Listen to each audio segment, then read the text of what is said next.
disconnected.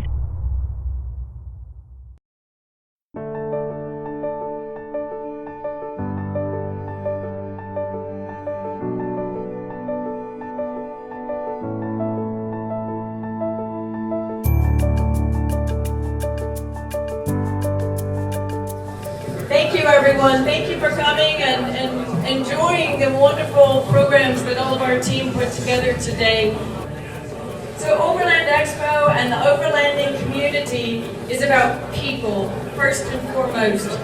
It's about those who inspire us to get out exploring. And I know we get all overwhelmed by all the planning and the stress and daily life, but every once in a while, someone comes along to remind us about how special the Overland community is, and to make us think a little bit about ourselves and then beyond. And at Overland Expo East 2014, the first Overland Expo in the East, we were blessed by a young man named Alistair Farland, who was on his very first adventure. He's 24 years old. He had finished college in Australia and community service, military service. He volunteered at home for sick children. He was a very, very giving young man. He bought a KLR motorcycle. He was inspired by other motorcyclists who rode around the world, like Ted Simon, who's here. He shipped the bike up to Alaska and took off on his first big adventure around North America and heading to Argentina, Ushuaia. And he came out to Overland Expo. He was an instructor for us. He gave a presentation. We just fell in love with him. He had this light and this spirit. He inspired everyone around him with his generosity and beautiful, beautiful sense of giving. He was on his way to South America to volunteer at Neil Bailey's project in South America. And sadly, a few weeks after the show, he was in a motorcycle accident and he did not survive.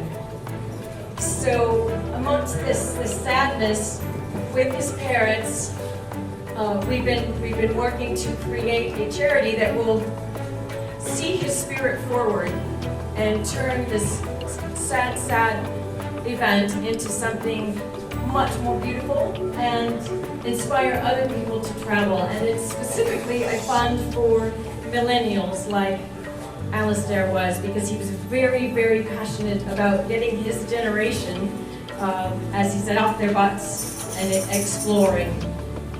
Because he felt like exploration can change the world, and that's why we named it the Change Your World Fund. Because when you explore, you meet challenges and you overcome them. You make friends. Barriers and borders go away. And he reminded us of that. So I'm going to let Andrew Payne, who was here last year, who made quick friends with Alistair, as many of us did, talk a little bit about what it was that inspired us. And then we're going to play a very special program that Alistair's friends in Australia put together and his family in his honor to launch the fund.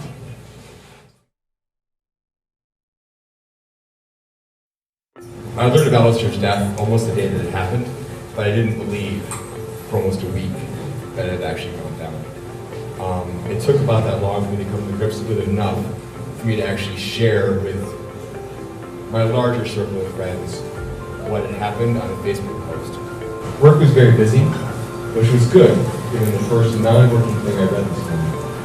But now I'm watching the rain, waiting, and brooding on the temporary nature of life. Existence in general has more questions than answers. I guess I learned that bitter lesson long ago. And we can only ever do what we think is best, trusting and hoping that we won't pick up too many regrets along the way. Doubt still creeps in, fear and loneliness and occasional terror. But it's doubt that soaks deep and saps our will and confidence and the nerve to press on, to strive and struggle and hurl ourselves into the void with no more than dreams and hope. Doubt is that that makes us stand on the brink, unwilling to risk the comfort of ordinary or the thrill of a life magnified. A life that leaves those it touches better, no matter how fleeting the contact. A life like that was lost recently. It hurts. I would have done a lot to prevent that. More questions than answers. But I would not have stopped him, held him back from what he was doing, cautioned him with doubt to stay on the brink, to not hurl into the void. I grieve. I hurt. I want to hold those I love close and the fear, the doubt, away. I want to wake up in the morning and read it was all a mistake, failed communication. I want that light that I only just found still blazing. But what really matters, what truly matters, was that he was doing what he wanted. He acted where so many people only dream. If anything, I want to remember, to enshrine that. All lives end. That too is a lesson that I've demonstrated far too often. But how much better is a life filled with dash and vigor, a life that did not fear the bracing contact of the world. I will mourn.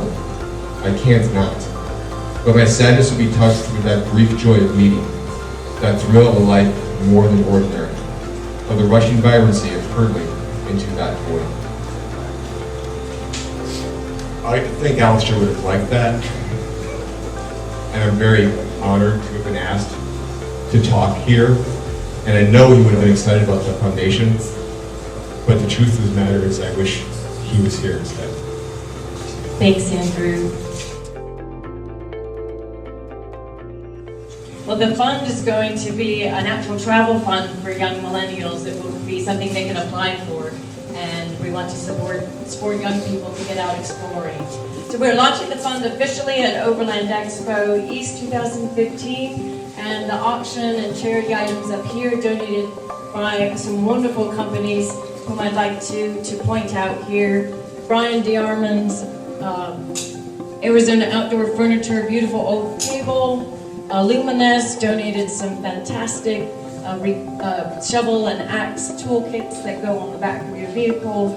We have from very special kit here from Huckberry. This was all items that Alistair purchased. They put together a kit of his favorite items. Books from Alison DeLab, from Michelle and Perry, Allison, and also Jonathan Hansen and Tom Shepard, the Vehicle Dependent Expedition Guide. Outdoor by Fours subscriptions, Thriving Heart. So those companies all donated for the LT Wright beautiful stag knives.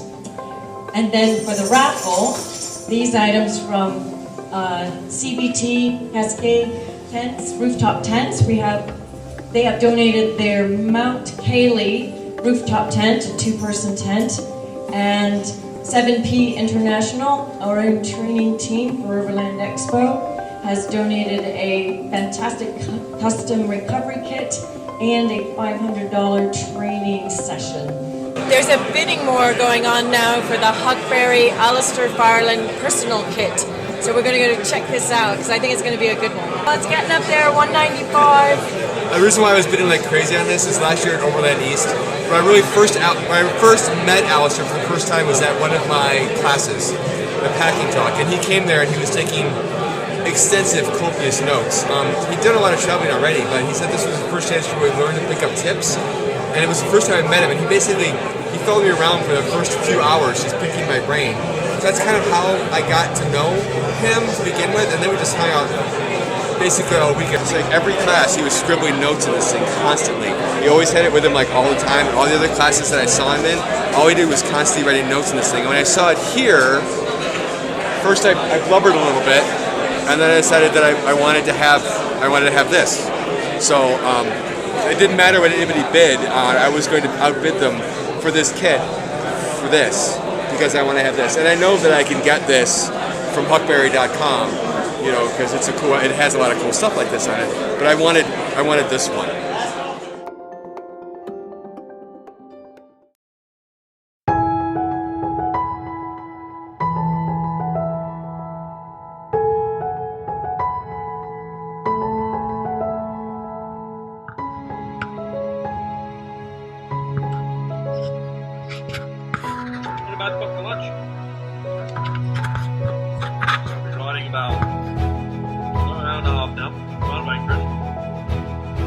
you.